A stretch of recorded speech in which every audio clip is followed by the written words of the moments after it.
Maganda hapon mga teammates. Ito na naman tayo, kalahating oras na balitaan pero this time special edition dahil year-ender po tayo. Binabalikan natin ang mga kaganapan sa sports na talaga namang masabi nating maganda ang kanilang naging epekto sa ating mga Filipino sports lovers. Dalawa po dyan na sports ay masasabi nating nagulat kami dahil ang dami palang following. No, nitong mga sports na to. Ako po si Dennis Principe at ito ang PTV Sports. At ako po si Angel Atienza. Huwag na natin patagalin. For sure, ang mga teammates natin ay excited na makilala ang ating mga atleta. Ito, bagay na bagay sa atin lahat, lalo na dun sa mga talagang ikangay. May mga challenges sa buhay. Never give up attitude.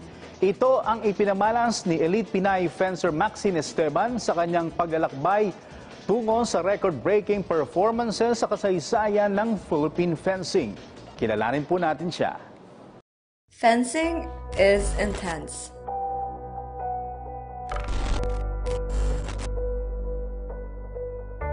And dynamic. Strategy is the key.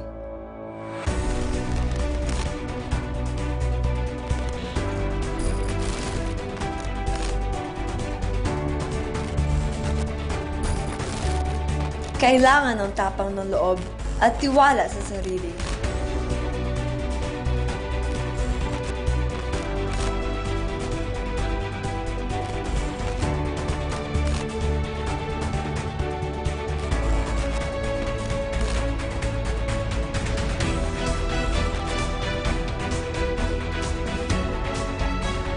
Tuwing mayroon akong laban, isang bagay lang ang nasa isip ko. Kaya ko ito. Victory belongs to the most persevering. My goal is to be the best.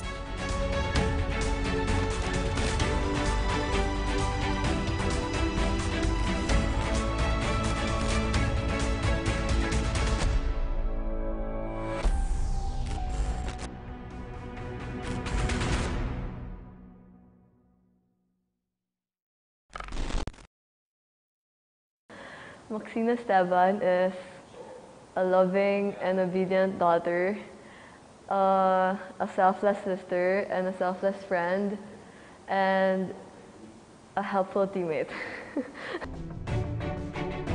Bagamat mukhang mahinhin sa unang tingin, warrior princess naman ang dating sa labanan sa fencing.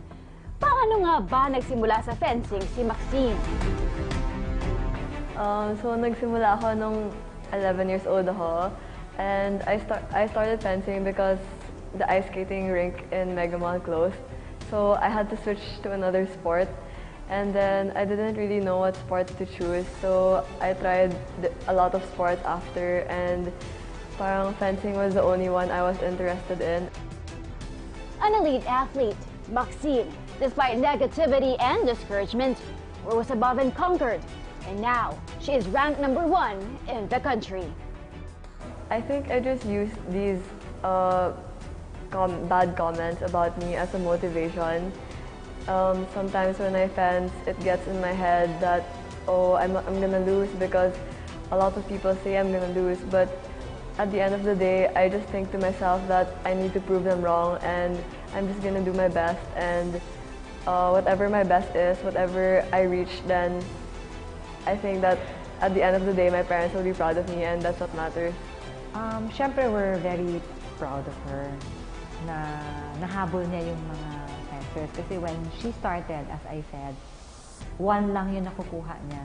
Tapos 15 yung sila. Yung mga national team fencers ngayon. So, lagi nga yan, pag dati, pag competition, takot na takot siya. Naku, isa-fence ko si ganito, si ganito. In the end, sabi ko sa kanya, alam mo,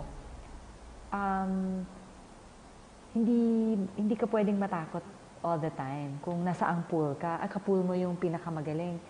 Kasi, you should work na to be the best. Kasi kung ikaw yung pinaka-best, kahit saang pool ka mapunta, hindi mo kailangan matakot eh. Marahil sa iba, isang suntok sa buwan. Para kay Maxine, ang pagtungtong sa Olympic stage, ang kanyang ultimate dream.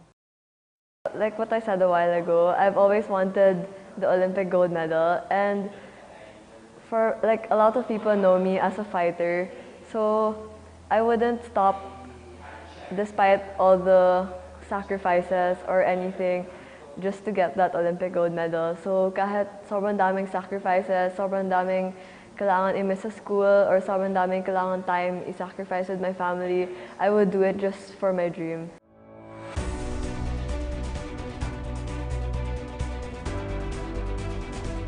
A role model. Besides being an exemplar fencer, she is also a diligent student, a scholar in Ateneo de Manila University, enrolled in a quota course in management engineering.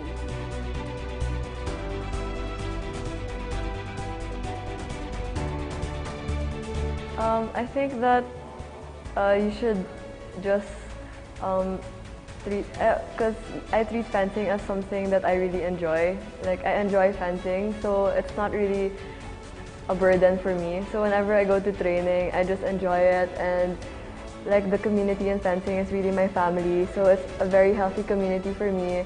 It's not stressful. It's not giving me any bad vibe. So when I get home, I'm also very motivated to study right after, because I can't sleep naman after training because like the energy is so high. So yeah, I just study. And she's very goal-oriented, and when she sets her eyes on something, she will really do her best, and she will never stop until she gets it. I think even sa school, ganun din siya. The more you discourage her on something, the more na she will be challenged to do her best in something.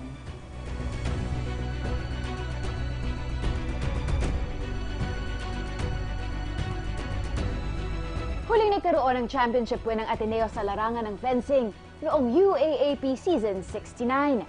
Ngayong taon, bukod sa 3 ginto, nakuha rin ni Maxine ang makasaysayang MVP at Rookie of the Year honors ng Liga. A lot of memorable wins that really touch my heart, that are really close to my heart. But I think like the closest to my heart is our UAAP win, because ever since I was a kid, I've always watched UAAP, and I've always dreamt of playing in that pist and just trying to win. And finally this year, I could actually fence already, and we beat University of the East, their 11-peat win, so their 11-peat championship. So for me, it was a really, really big impact in not only my life, but also my teammates' lives. And I'm happy that I was able to motivate my teammates get that win.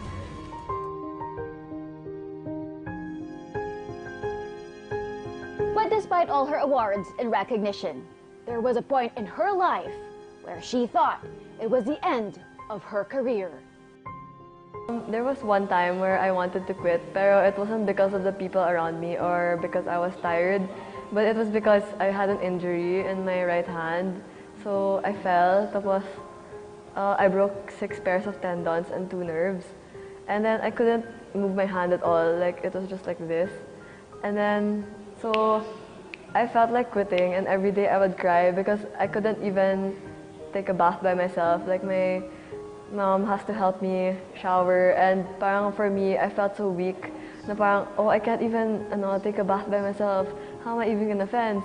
Pero like, my mom talked to me, and she told me not to give up, and she just gave me motivating words. And then after that, I tried to fence again. I did footworks with my feet lang, and then I didn't really use my hand because it couldn't move. And then there was this competition, and I really wanted to fence, but then my right hand was injured, so I used my left hand, and then I got 5th place. Bukod sa fencing, si Maxine ay isa ring violinist.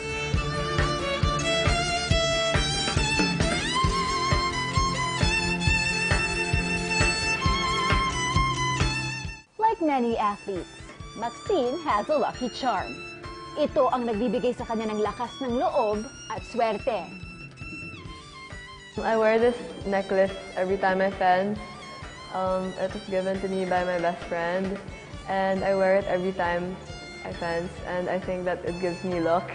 And I also wear this lucky shirt. So every competition, I just wear the same shirt.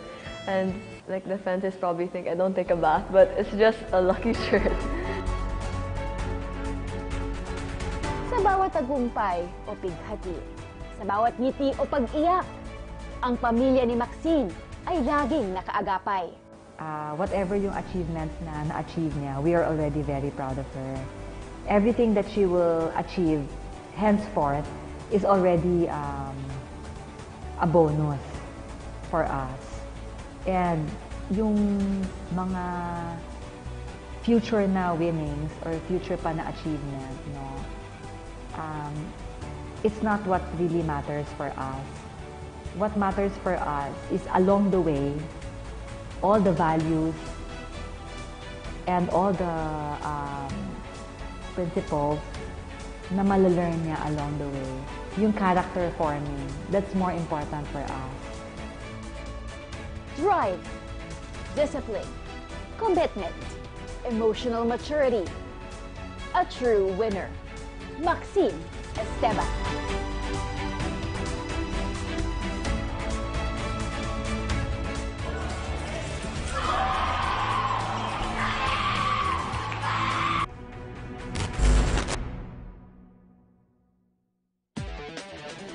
Ayun, there you have it, teammates. Ang pagkilala natin kay Maxine Esteban, isa sa mga umuusbo nga sa sport na fencing. At for sure, aabangan ng teammates natin ang sport na yan sa 2019 SEA Games.